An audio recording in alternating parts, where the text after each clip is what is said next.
When you think about businesses that are selling through the roof, like Aloe or Allbirds, sure, you think about a great product, a cool brand, and great marketing. But an often overlooked secret is actually the businesses behind the business, making selling, and for shoppers, buying, simple. For millions of businesses, that business is Shopify. Nobody does online business better than Shopify.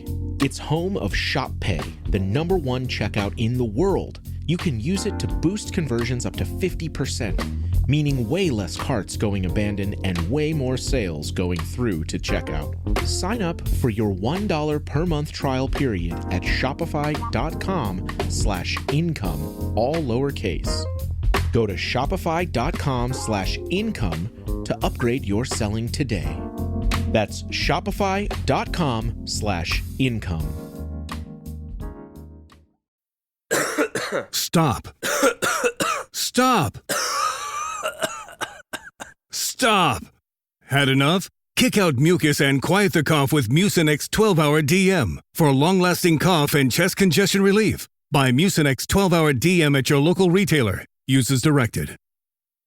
Today's episode is sponsored by BetterHelp. We're all fighting our own demons. Mine happened to slam cabinets and break glasses.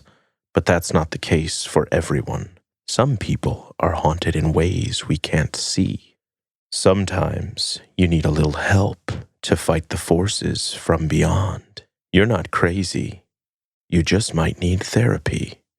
There have been times in my life when I made mistakes.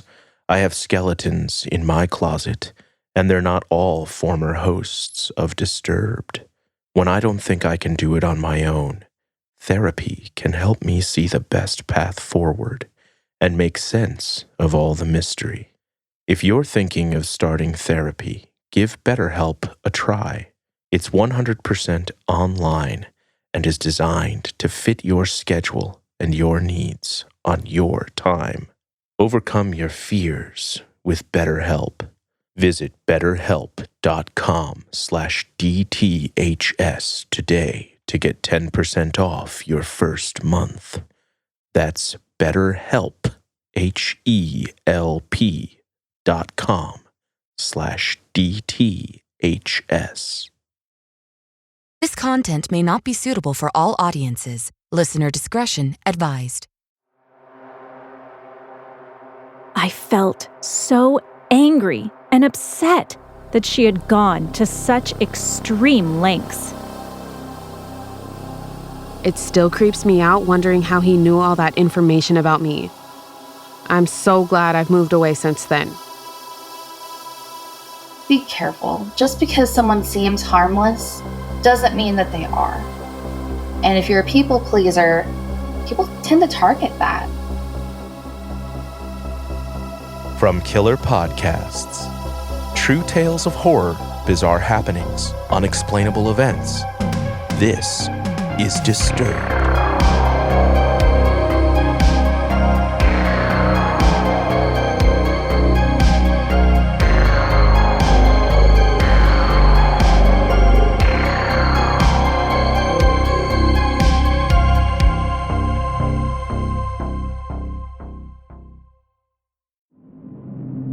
Hello, and welcome back to the show. This week, we're bringing you 4 stories that will have you wondering if you're safe in your own home. So sit back, listen closely, and dive into the horror. First, a story narrated by Erin Rementer from Reddit user Wolfer889. My dad's stalker brought us presents.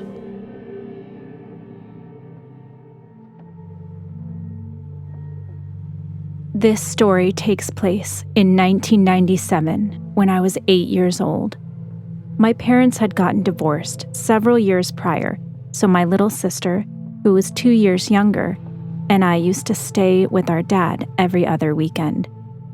One day, he introduced us to his new girlfriend, Rachel, a tall blonde woman who had won a beauty pageant. I remember those first months of getting to know Rachel were fun. She seemed like a nice lady. She had a cuddly gray parrot and a pet raven that could talk, which of course made my younger self quite ecstatic. She'd babysit us sometimes and was really engaged. I remember her painting our toenails in my favorite red shade. But after a while, things started to change. I began to notice she could be a bit odd at times, saying weird things or acting a bit strangely. It creeped me out. At times, I could tell she didn't really like me or my sister, yet she pretended that she did, especially in front of Dad. Over time, her mask began to slip, and she started to show herself as a phony more and more. We started seeing her less frequently when staying with our dad. My mom told our dad that she didn't want us to be left alone with Rachel. Then one day, he told us they'd broken up and that we wouldn't be seeing her anymore. He told us that we shouldn't talk to her or go home with her if she showed up at our school. Not long after that, Rachel really started harassing my dad. She would randomly turn up at places when we went to visit during weekends and would try to talk to us. She called him non-stop on the phone when we were at home, crying and making threats until he unplugged the phone from the wall. Years later, I found out that she had even threatened to kill my sister and me on several occasions, and that Dad got a restraining order. Rachel also keyed my dad's car, broke into his company to trash it, and stole a lot of money that he never got back. She even started writing threatening letters to my mom. My parents have always been good friends ever since the divorce. It all culminated with a letter from the authorities. A letter accusing my dad of being a child molester.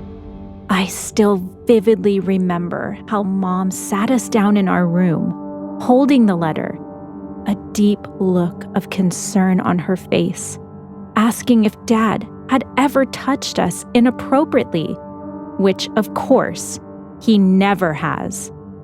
It turned out it was Rachel who had falsely accused him in an attempt to prevent him from seeing us. I felt so angry and upset that she had gone to such extreme lengths. The last memory I have of Rachel happened a few weeks before Christmas. We were staying at my dad's place over the weekend. It was a 2-story apartment with a large window spanning an entire wall, floor to ceiling, in the living room where we had just sat down to watch TV. Next to the window, there was a glass door leading onto a stone patio, bordering a lawn that ended with a tall hedge. On this particular day, the outdoor lights had been switched off, which meant it was pitch black outside. As we were settled down watching Superman, I suddenly heard a strange, sharp noise coming from the window. It sounded like something was clawing on the glass, attempting to get in. The sofa I was sitting on was right in front of the window, so I had my back towards it. I slowly turned around to look over my shoulder, heart thumping in my chest, hairs standing on end as if I was being watched. But all I saw was pitch black darkness lurking behind my own reflection. By this point, Dad had also heard the sound and gotten up to turn on the patio lights. When the outside suddenly flooded with light, I found myself staring into the face of a smiling blonde woman peering into our living room. Need I tell you that I screamed? Both my sister and I flew up from the couch like it had been scorched with fire and ran behind our dad.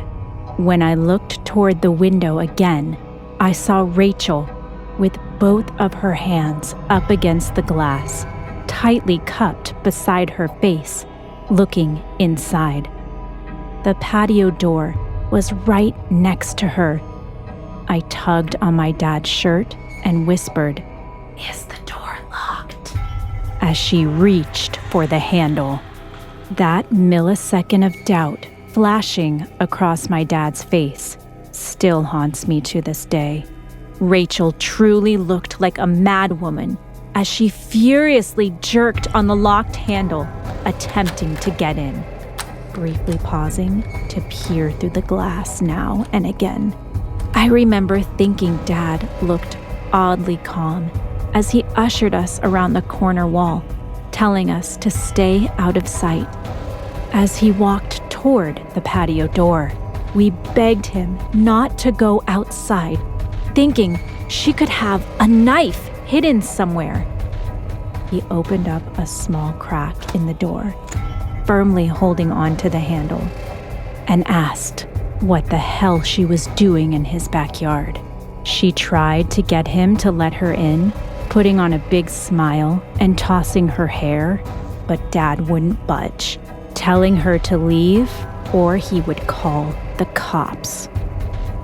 Eventually, she conceded, but she left a bunch of Christmas presents behind.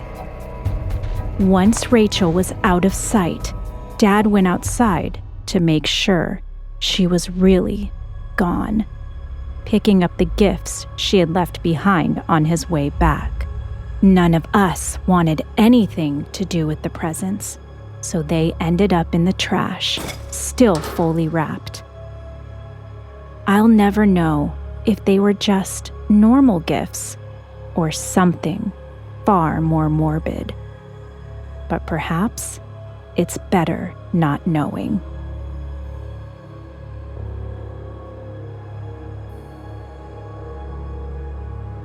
Next, we have a voicemail from disturbed listener June, telling her story about a college student who ignored boundaries. If you have a terrifying true story you'd like to tell, visit hotline.disturbedpodcast.com to leave us a voicemail. You might even hear it on the show. Hi, my name is June. I am a fan of the broadcast, and I wanted to share a story that's kind of a PSA. Just be careful. Be careful. Just because someone seems harmless doesn't mean that they are. And if you're a people pleaser, people tend to target that. It was my very first semester in college, and I was super excited. The newspaper had recruited me. And so the very first meeting at the newspaper, I was told that women don't tend to stay for very long, which is weird on a campus that had a majority of women there. But I didn't really take this to heart. I didn't think about it too hard, even though this is a major red flag. My thought process was I wanted to make a name for myself. I wanted to be published. I wanted to be Googleable. So within a week or two, I realized why girls weren't staying for very long. The editor-in-chief, Grant, was a bit touchy. He liked to be around the girls. He would flirt with them. He would touch them. Nothing too sensual, just like, brushing their arm, holding their shoulder, and like being super huggy, which is weird. I'm not a touchy person, and so I wasn't really okay with it. I didn't mind joking. Joke flirting was fine because I'd done it all my life. I thought we were just teasing. I didn't think this was anything serious. Well, apparently he honed in on the fact that I was willing to flirt back, even though I wasn't even remotely interested. It was just jokes. My boyfriend knew about it too, and he was totally fine with it because he knew that was just part of my personality, and I was and am not a cheater. So, a couple weeks into being there, I found out I was pregnant in my very first semester of college, which I was still adamant I'm going to be there every semester. I'm going to do what I can, and I'm going to graduate because I was extremely ambitious and still am to this day. Well, Grant seemed kind of annoyed at first when he found out I was pregnant, but then he started complimenting the changes to my body, bringing up that I looked more womanly and sensual, and he really liked how big my chest was getting. And this, to me, was going too far, and it really kind of creeped me out. But I was scared of hurting his feelings, especially because I was offered position of editor-in-chief, and I was trying to kind of tiptoe around him because I knew this was a position he'd had for like 8 freaking years because he refused to graduate. Needless to say, I wasn't comfortable, but I didn't tell him to stop. Now, this newsroom had a locked door with a keypad, and the only way to get into the room was if you had the key code, which only employees had. I was an employee, or you had to knock on the door. Not even the police chief had the key code, which to me seemed super sketch, but people weren't really saying anything about it, so I just let it go. But the room is soundproof, and the only people who stayed late at night were the employees working on articles. So 5 months into my pregnancy, it was December, and I was a bit nervous because I was trying to get this article out. I needed to get this article done before the next day when the newspaper would run. And so I was working away, and I made sure to pick the furthest computer I could from Grant.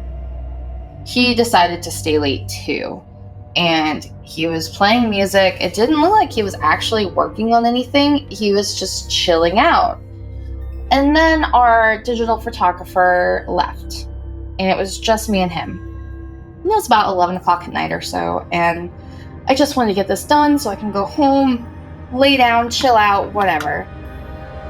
Then he got up and walked to me, like as soon as a few seconds had passed where our coworker had left. So he came up and walked to where I was sitting, and he started massaging my shoulders. And it was super uncomfortable, and I told him he could stop now. But he refused and said that I seemed really tense. So he kept massaging my shoulders, and I was too nervous and kind of scared to say anything. So I was just typing as fast as I freaking could. I only had like 50 more words to go. I was trying to think, but it was so hard, especially because his hands went lower to my chest. I told him no, stop. But I was so scared. The words barely came out. He heard me though, and he kept telling me, but you'll like it. I can make you feel good. And I was so scared. I was shaking, trying so hard to figure out what to do. I wasn't writing anymore. I was just so scared. And so I remember hitting save on the article and just stopping. And I was scared. Then, to our surprise, the key code, we could hear somebody pressing the buttons. And I was so grateful because even if I screamed, no one would hear me. Not that I could even talk at that point. Well, he comes in and he says he forgot something. I don't even remember what it was. The photographer goes to his desk, grabs a thing, and then starts to leave again. And I asked him, I was like, hey, it's late at night. I'm pregnant. Do you mind walking me to my car? And he's like, oh, sure, of course. And I get away from Grant, and he seems a bit disappointed. But I just quickly X out of my article and was like, you know what, fuck it. I'll just come in the morning early and get it done. So that night, I told my boyfriend what happened, and we both didn't really know what to do. I shot Grant an email saying that this can't happen again. I'm not okay with it, and I will report him the next time it happens because this is a line. This is a hard line.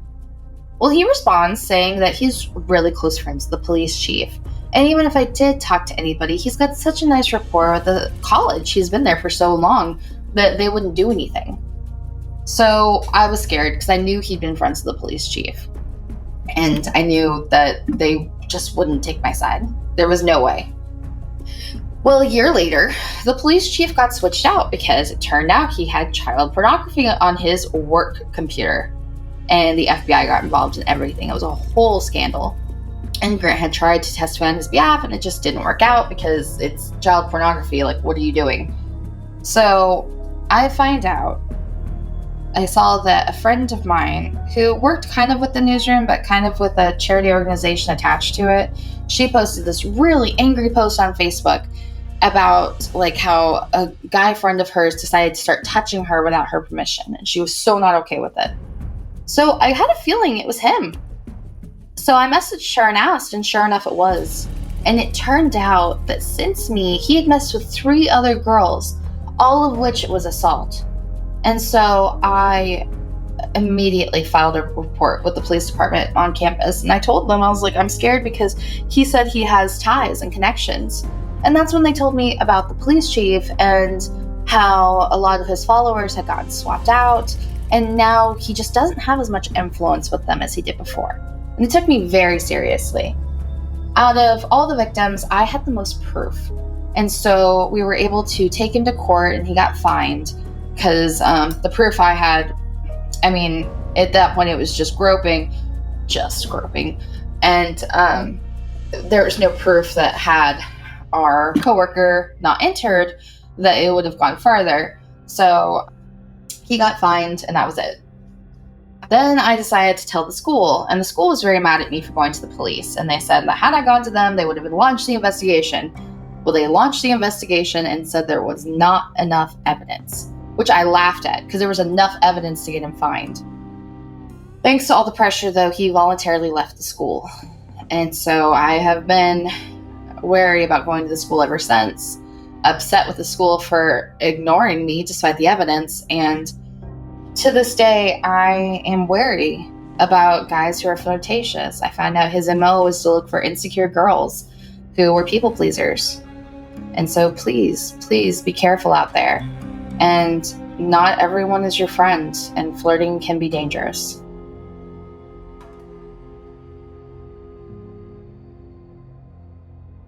You're listening to Disturbed. We'll be right back.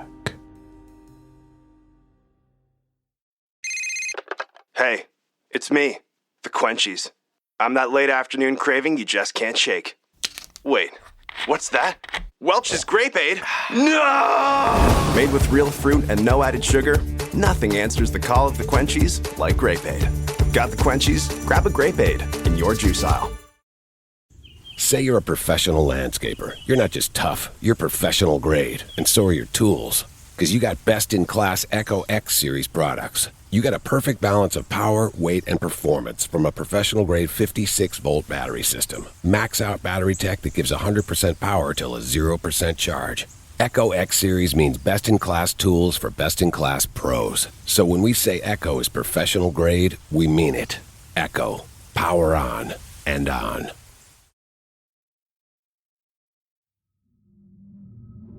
Welcome back to the podcast. Our next story is called A Stranger Entered My Apartment When I Was 10, narrated by Brandon Alexander Smith. My dad was never a good father. He lacked all the qualities a normal mentally healthy father would, and we lived in very low-income housing. When he was in high school, he was told he was unable to have kids due to a car accident, leaving his bits mangled. But that proved to be far from the truth. He managed to accumulate 15 kids. I was number 13. Even though my younger sister and I lived with my father every other week, it feels like I never really got to know him, nor was I ever introduced to more than one of my father's other kids that were before me. My older half-sister was the only one I ever met, and I don't even know her mom. I'm 21 now, and a lot of this memory has been repressed into deep corners of my mind, so the details are a bit foggy. When I was 10 years old, someone entered our apartment.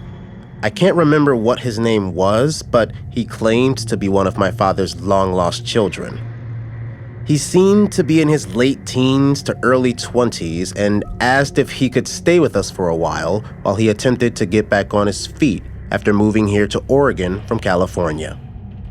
He was rough around the edges with mid-length hair and light shadow on the face, and was fairly skinny and tall. He didn't seem to have many belongings other than an old laptop. My dad told me this was my brother. He was family, and he would be taking my room for a bit while I slept in the living room. What was weird was that my dad would never let me enter my old room. I remember thinking even though my new brother was kind of odd, he was a super cool guy. We played Minecraft together, and he was a programmer trying to make some game similar to Skyrim and showed me everything he had made so far. We planned to have a Minecraft redstone competition to see who could make a cooler redstone build. Unfortunately, that never ended up happening. One night, about a month after my new brother arrived, I was sleeping on the living room couch as usual when I was awoken by the sound of screaming. It was my father. I heard loud banging on the walls for about 30 seconds, then witnessed my fully enraged father chasing whoever my so-called brother was as he ran out of the apartment holding a knife. My dad screamed and yelled as he chased him, and once the imposter was gone, my dad came back to make sure my sister and I were okay. My dad stayed in the living room guarding the apartment for the rest of the night, and I eventually fell back to sleep on the couch. It wasn't until months later that I found out what had really happened that night, according to my father. He liked to embellish things, so I took it with a grain of salt. Apparently, whoever was pretending to be my brother went into my father's room late that night and stabbed him in the chest while he was sleeping. My father, who previously worked in the US military in the Middle East, quickly sprung into action. As the intruder was about to stab my younger sister, my father tackled the man and wrestled him, beating him almost senseless. After a struggle, the guy managed to get free and ran out of the apartment. My dad couldn't afford to go to the hospital, so he went to my mom, who's a nurse, and she patched him up. Luckily, the wound wasn't too bad. The police came by to take our statements, and they revealed that this impersonator was wanted in California, Oregon, and Washington for a multitude of crimes. Since I don't remember the guy's name, I can't look him up to see if he ever did get caught. So anyway, to wrap this up, is there really a good way to wrap this up? Don't let random people in your house, even if they claim to be your family.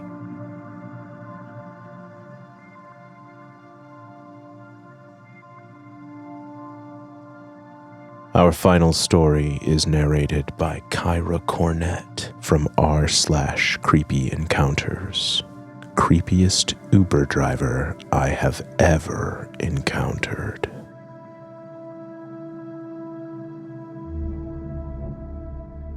When it came to getting my driver's license, I was a bit of a late bloomer.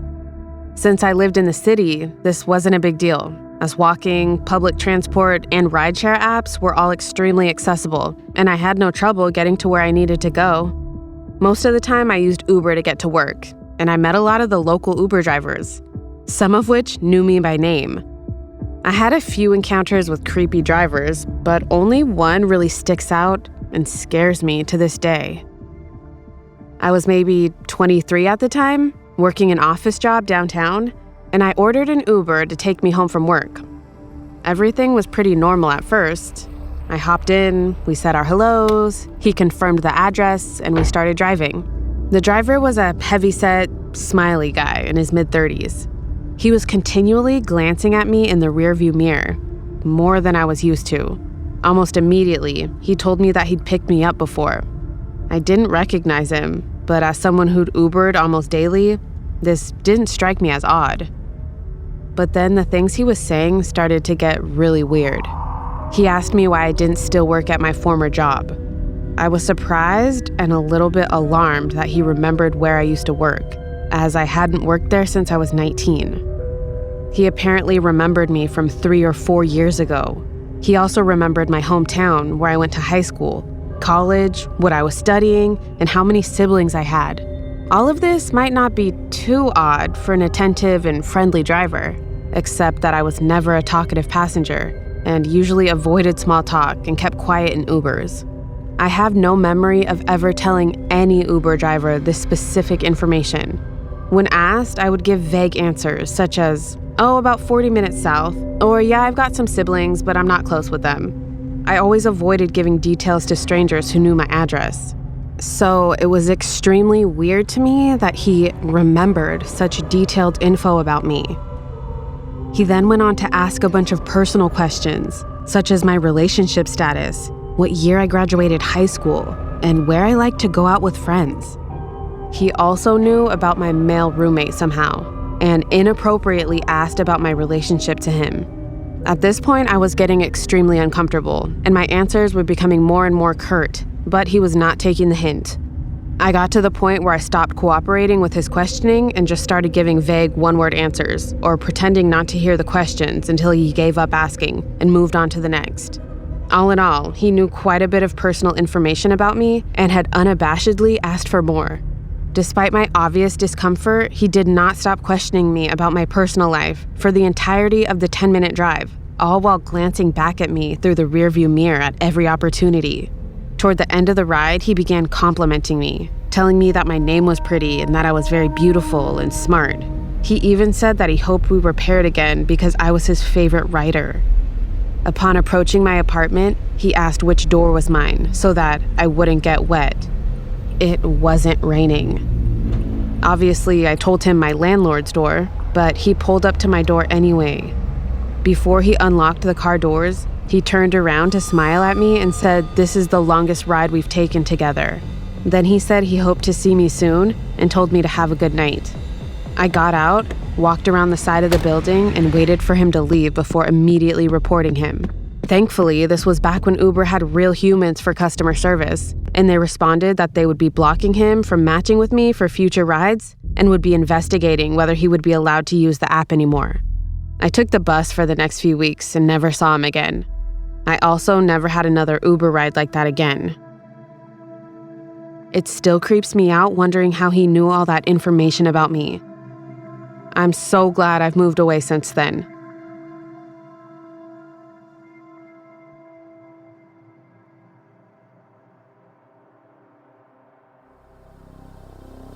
Want more Disturbed? Check out our Patreon for member-exclusive content, early merch access, and other cool perks. I'm your host, Doug Bailey, and this has been Disturbed, a production of Killer Podcasts and part of the Evergreen Network. For more paranormal and true crime shows, visit killerpodcasts.com. Follow our social channels at Disturbed Podcast on Instagram or Disturbed_pod on Twitter.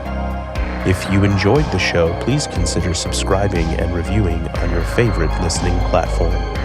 Share your own true horror story at disturbedpodcast.com. Music by Epidemic Sound and by Carl Casey at White Bat Audio. Our producers are Noah Fouts and Elizabeth Flood. Our audio engineer is Nathan Corson. Executive producers Bridget Coyne and Gerardo Orlando. Until next time, stay safe out there.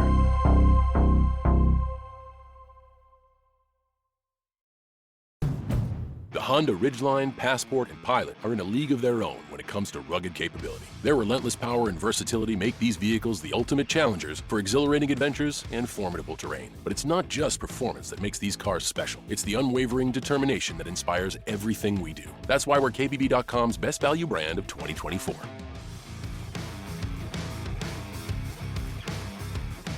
Available all-wheel drive on Pilot based on 2024 Consumer Choice Awards from Kelly Blue Book. Visit kbb.com for more information.